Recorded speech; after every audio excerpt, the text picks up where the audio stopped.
man sitting across from you does not know your real name. Nobody in this room does. Nobody in this city does. You've been living inside a name that is not yours for so long that sometimes, in the half-second between waking and consciousness, you cannot remember which name belongs to the face in the mirror. The Iranian one comes first now. That is not a small thing. That is the kind of thing they warned you about in the 3rd year of training, and then moved past quickly, because dwelling on it too long makes operatives hesitate, and hesitation at this level of cover does not produce mistakes. It produces funerals. You are sitting in a conference room on the 4th floor of a building in central Tehran that belongs to a ministry whose full name you're not going to say aloud even in your own head, because 9 years of discipline has made certain habits permanent. The room has 9 people in it. A ceiling fan that rotates too slowly to be useful. A tray of dates nobody is touching. And a document on the table in front of the man across from you that contains information your handlers in Tel Aviv have been trying to access for 14 months. You need to read that document. You have 4 minutes before the meeting resumes, and the document goes back into the folder, and the folder goes back into the briefcase, and the briefcase goes back to a floor you do not have access to. You pick up your tea. You lean slightly forward. You read. It started the way these things always start, in a room that looked ordinary and wasn't. You were 23 years old, finishing your military service in a unit of the Israeli Defense Forces, whose existence is not confirmed in any public record. Your grandmother had come to Israel from Isfahan in 1977, 2 years before the revolution turned the country she loved into the country that wanted to erase the country she moved to. She had brought 3 things with her: a photograph, a gold ring, and the Persian language, which she passed to your mother, who passed it to you, not as a lesson, but as a texture of childhood. The sound of it in the kitchen. The prayers before Shabbat dinner that your grandmother sometimes said in Farsi, because she said Hebrew felt like the future and Farsi felt like everything that came before. You spoke the language the way people speak, things they learned before they understood what learning was. Fluently, natively, without the seams that betray acquired skill. This was noted. A woman came to speak to your unit toward the end of your service. She was perhaps 45. She wore no rank insignia. She spoke for 11 minutes about the concept of strategic patience in intelligence operations. Then she asked everyone except you to leave the room. She sat down across from you. She asked whether you had ever thought about what your grandmother's language was actually worth. You had never thought about it that way. She said, "Start thinking about it that way." The training program lasted 3 years and 4 months. It was not called anything. The first phase was immersion. You were placed in a facility. You were never told the exact location. Somewhere in the Negev, you guessed by the quality of the light and the temperature, where nothing existed except Persian.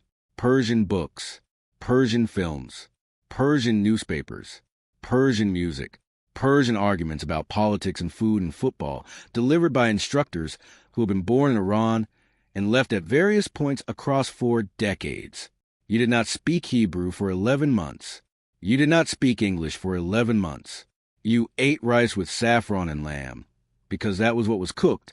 You watched Iranian soap operas because the emotional vocabulary of a culture lives in its melodrama. You read Hafez and Rumi not for the poetry but for the cadence, the exact weight of how an educated Iranian man quotes classical verse in casual conversation, slightly self-deprecating, slightly proud, the way Americans quote song lyrics. By the end of Phase 1, the instructors stopped treating you as a student. They argued with you about things. Real arguments. About whether a particular director's later films were better than his early ones. About the correct way to prepare gourmet sabzi. About whether Tehran's traffic had always been this terrible or whether it had crossed a specific threshold of impossibility in the early 2000s. They forgot sometimes, mid-argument, that you were not from there. That was the benchmark. When the people teaching you forgot, you were ready for Phase 2. Phase 2 was construction. Your cover identity was not invented. It was excavated. The team that built you had spent 2 years before you were recruited identifying a specific biographical template that would be most operationally viable. They found in the records of a real person, a man from Mossad who had died in infancy in 1985, whose death had been improperly registered, leaving a viable identity thread that could be developed without creating contradiction against a living person who might be encountered. His name was Kareem Tehrani. You became Kareem Tehrani, not the dead infant, a constructed adult built on the foundation of that identity. Given a childhood in Mossad, a university education in Tehran, a brief period of work at an engineering firm in Isfahan, and a personal history textured with the kind of mundane, specific detail that withstands casual scrutiny. The name of the corner shop near the apartment where Kareem grew up, the exact distance from that apartment to the mosque, the two teachers at his school whose names appeared in publicly accessible records, the quality of the summer air in Mashhad, which is dry, and carries a particular mineral edge that you can only describe correctly if you have either lived there or spent 8 months studying it with the obsessive attention of someone whose life depends on the accuracy of the description. Your life would depend on it. You spent those 8 months. Phase 3 was operational methodology. You learned the specific surveillance signature of VEVAK, Iranian intelligence, known more formally as the Ministry of Intelligence, their vehicle patterns in different city districts, the way their foot surveillance teams dressed across different seasons, the specific behavioral tells of a watcher who has been on post for more than 4 hours and is beginning to lose concentration. You learn how to identify whether you are being followed and, more importantly, how to continue your day in precisely the way an innocent person would continue their day. Because innocence is performance, and surveillance teams are trained to watch the gap between natural behavior and performed behavior. You learn communication protocols so indirect and so patient that the intelligence they carried would arrive at its destination days or weeks after it left yours. Signals embedded in the timing of ordinary purchases. A chalk mark on a specific wall in a specific alley in a specific district of Tehran, visible only from the correct angle, meaning the dead drop was loaded. A particular book placed spine out on a shelf in a used bookshop near Valius R Square, meaning danger, abort, do not approach. You learn to photograph documents using a device so small that it would be invisible to a physical search unless the searcher already knew what to look for. You learn to memorize 40 pages of technical material in a single reading, because the most secure intelligence is the intelligence that never exists on paper or on any device that can be seized. Then they broke you. The psychological preparation phase lasted 6 weeks and was a part of your training that nobody discusses afterward because there is no language for what it does to the architecture of a person. They simulated capture. They simulated interrogation by personnel who had been specifically trained to replicate the methods used in Evin Prison, where suspected spies are held in solitary isolation under conditions designed not to extract information immediately, but to progressively disintegrate the psychological structure that makes a person capable of maintaining a false identity under pressure.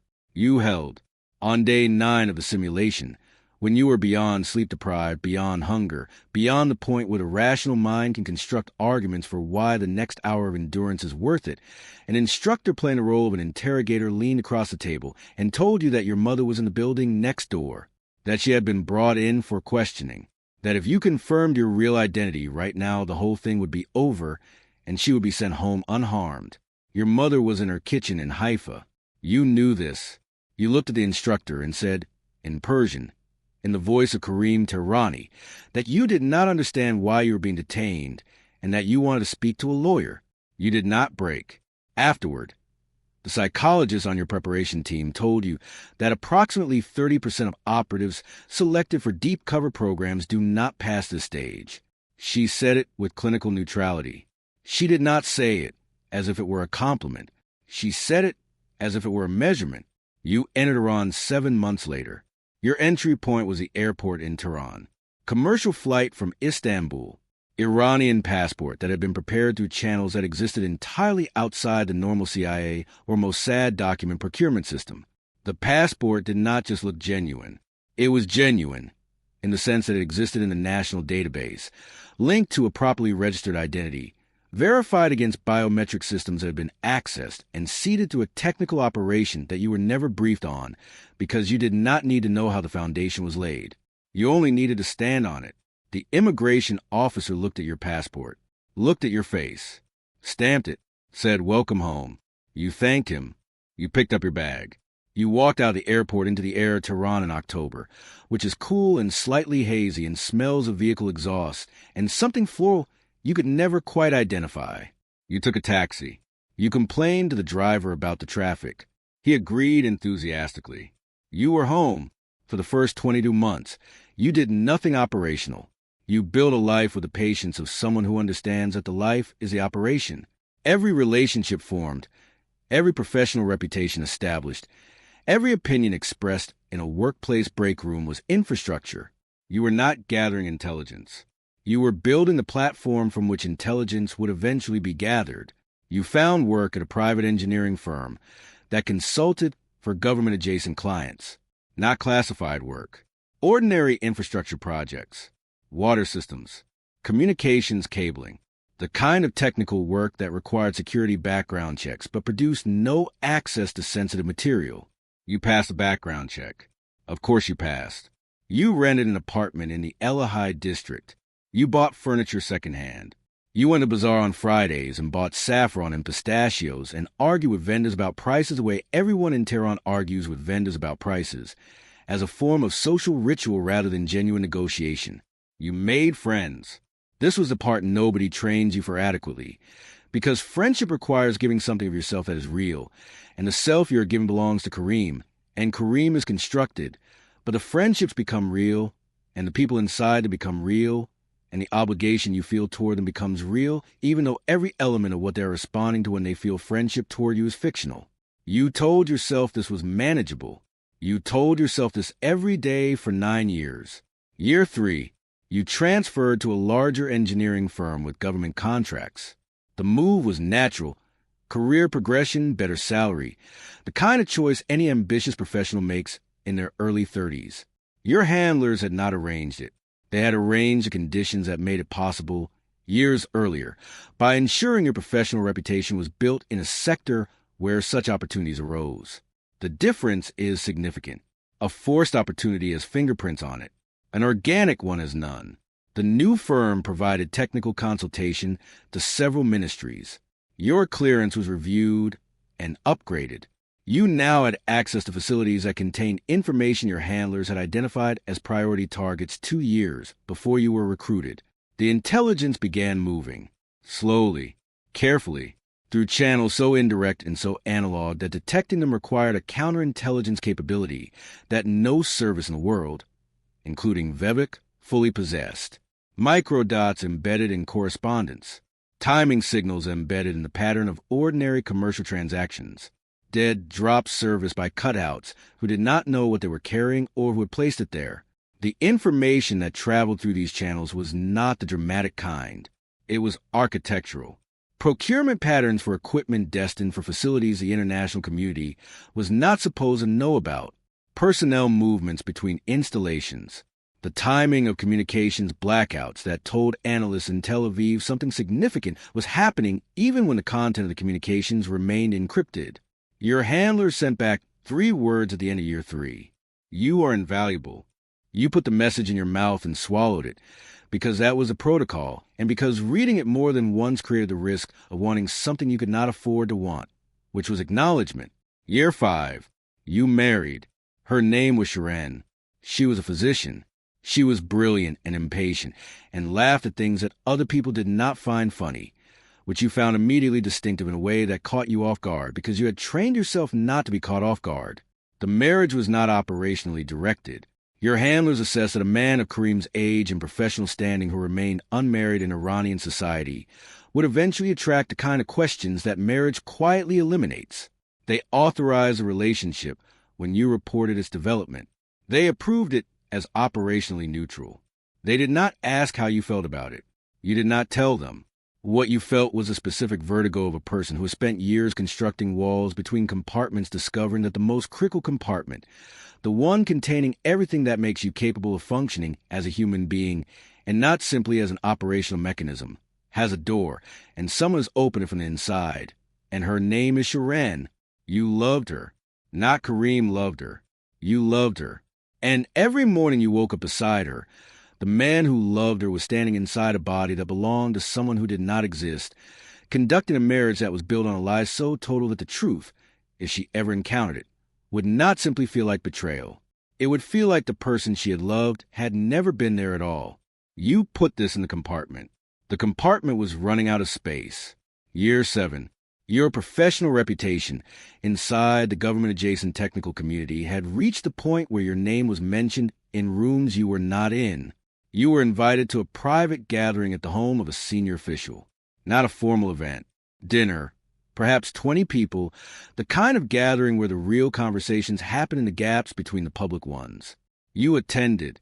You ate gourmet sabzi and drank pomegranate juice and discussed the relative merits of two different approaches to telecommunications infrastructure with a man who held a position that placed him 3 levels below the Supreme Leaders Advisory Council and 3 levels above anyone you had spoken to in 9 years of operational work. He found you interesting. People in power find technically competent, socially precise, non-threatening individuals useful. You were all 3 of those things, with a specific calibration of Kareem Tehrani, a man who was smart enough to be helpful and humble enough to never appear ambitious. This combination is rare in any culture. In Iranian elite society, where genuine intellectual competence and surface deference often exist in opposition, it was disarming. He invited you to a follow-up meeting. You attended. Over the following 8 months, you were admitted, gradually and entirely plausibly, into a social and professional network that connected the technical infrastructure of the state to the people who directed it. The intelligence changed in quality. It was no longer architectural. It was specific. It was timely. It was the kind of material that makes generals in rooms far away lean forward over maps and say, "We did not know this." Year 8 brought the first real danger. VEVAK initiated a systematic security review of all personnel with foreign education histories and government-adjacent access above a specific clearance threshold. This was not targeted. It was institutional. 3 people in your professional circle were called in for interviews. 2 were cleared within weeks. 1 was not seen again. You were called in on a Tuesday morning in March. The facility where the interview took place was in southern Tehran, a building with no visible signage, and a lobby staffed by men in civilian clothes whose posture communicated everything the clothes did not. You were taken to a room, a man in his 50s with a specific kind of calm that belongs to people who have conducted many interviews in rooms like this one sat across from you. He asked about your childhood in Mossad. You answered. He asked about your university years. You answered. He asked about a specific professor in your academic record. You described him, his mannerisms, the way he paced during lectures, the somewhat pedantic way he marked examinations, which was a detail you had built into the legend 8 years earlier based on accounts from actual former students who had attended that institution. The interviewer wrote something in his notebook. He asked whether you had any contact with foreign nationals in your professional work. You said yes, occasionally, in the context of technical conferences and industry events, as any engineer in your sector would. He nodded. He thanked you for your time. You walked out of the building and took a taxi and went directly to your office where you attended a scheduled meeting about bandwidth allocation for ministry communications upgrade, and you spoke clearly and competently for 40 minutes, and nobody in that room saw anything other than Kareem Tehrani on a normal Tuesday. You were not cleared until 3 weeks later. Those 3 weeks were the only time in 9 years that you sat at the kitchen table with Sharon eating dinner and genuinely could not separate the performance of normalcy from whatever was underneath it, because there was no underneath it anymore. There was only performance in the space behind it, which was very quiet and very cold. The clearance came through.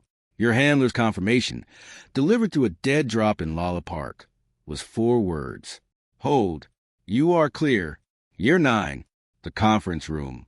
The document on the table. The 4 minutes. You are reading. The document is a memorandum discussing logistic schedules for material transfers between 2 facilities whose coordinates you have carried in your memory since your briefing before entry, 9 years ago. The memorandum contains dates, quantities described in units of measurement that require specific technical knowledge to interpret correctly, personnel authorizations bearing the signature of someone 3 levels from the top of a command structure that does not officially exist. You read it once. You read it twice. You file every word in the part of your memory that has been trained to function as a camera. The man across the table closes a folder. The meeting resumes. You contribute 3 technical observations that are genuinely useful and that reinforce your presence at the table as someone whose continued inclusion serves the interests of the people who invited you. You drink your tea. You listen. You are the most attentive person in the room, and also the most dangerous person in this building. And these two facts occupy the same chair without apparent contradiction. Afterward, walking to your car in the facility's parking structure, you perform a counter-surveillance route through 4 districts of Tehran lasting 2 hours and 40 minutes that ends at a bookshop near Enqilab Square, where a specific volume is placed spine out on the 3rd shelf from the left. The drop is loaded. You buy a different book. You go home. Shirin is making tea when you arrive. She asks about your day. You tell her about the meeting. The real meeting, the technical parts. You describe a discussion about server infrastructure with the same mild professional fatigue you would express if that were all the meeting had contained. She hands you a cup. She says you look tired. You say it was a long day. She sits beside you, and you drink tea in the kitchen of an apartment you've shared for 4 years, and she does not know that the man drinking tea beside her memorized a classified document 2 hours ago and routed its contents to an intelligence service whose existence she has been taught from childhood to consider an enemy. She does not know that the man she married does not exist. She does not know that the man beside her right now, the one who is tired and glad to be home, is as real as anything that has happened to you in 9 years, and is also completely impossible. You drink your tea. The compartment holds. For now, 3 weeks later, your handler makes emergency contact. The signal arrives through a channel so old and so indirect that intercepting it would require surveillance capability no service currently deploys. You go to the park. You sit on a bench. A man sits beside you, not looking at you, and speaks in Persian with an accent that is flawless and has taken him 20 years to build.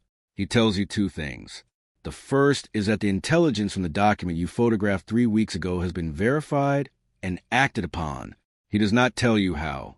He does not tell you what was prevented.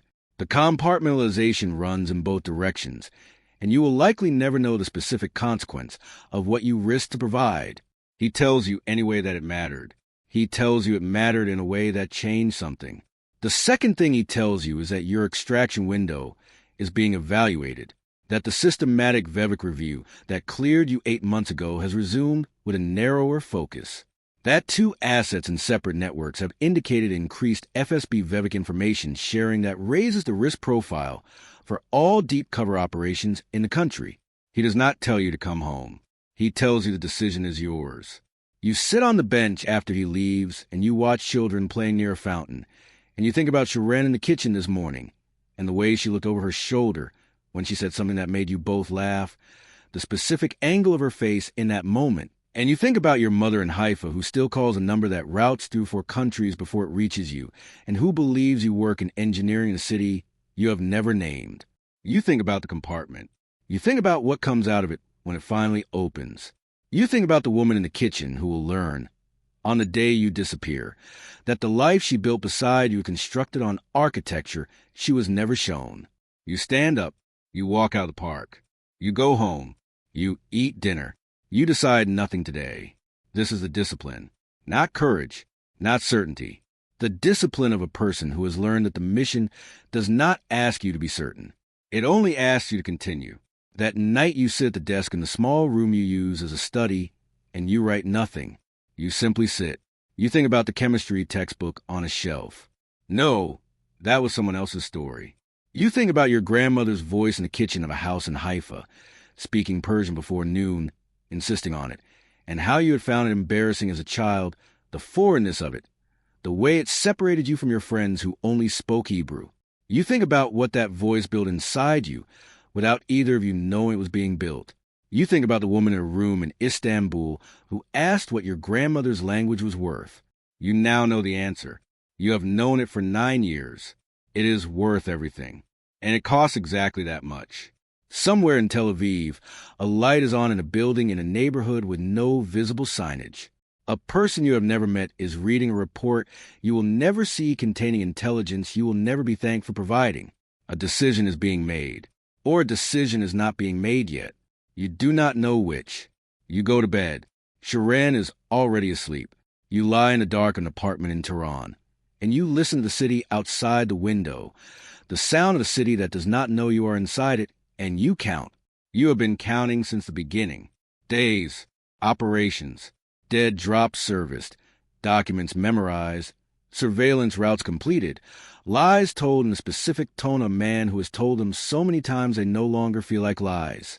They never feel like lies. That is the most dangerous thing. Not that the deception is difficult, that it has become the texture of ordinary life. That Kareem Tehrani has become the easiest thing you know how to be. And the distance between who you actually are and who you are pretending to be is no longer measurable in the way it was when you landed at that airport 9 years ago. It can now only be measured in what it will cost to cross back. The phone on the bedside table is silent. Tomorrow you will wake early. You will drink tea. You will take the metro because Kareem Tehrani takes the metro. You will greet the security officer at the facility by his first name because Kareem Tehrani has known him for 3 years and knows that his daughter is studying medicine and asks about her when is not asked in a while. You will go to work. You will be useful. You will be trusted. You will be invisible. And somewhere in the gap between who you are at 8 in the morning and who you are at 8 in the evening, something will happen that either matters or does not. You will either carry it home or you will not. Sharon will either ask the right questions or the wrong ones or no questions at all. And the mission will continue. Because that is what you agreed to in a room in northern Israel on a Tuesday afternoon when you were 23 years old and a woman asked you a question whose full weight you could not possibly have understood yet. You said yes. After 9 years, you are still saying it. Not out of obligation. Not out of fear. Out of the quiet, exhausted, non-negotiable certainty that the thing you are doing matters, even though you will likely never fully know how, and even though the cost is a version of yourself you will never fully recover, and even though the woman sleeping beside you deserves a truth you can never give her. You stay. The mission stays. Tehran breathes outside the window, and Kareem Tehrani closes his eyes. And somewhere very far away, someone who has not been called by his real name in 9 years does the same. Mission status. Active, 9 years, 2 months, 14 days. Continue.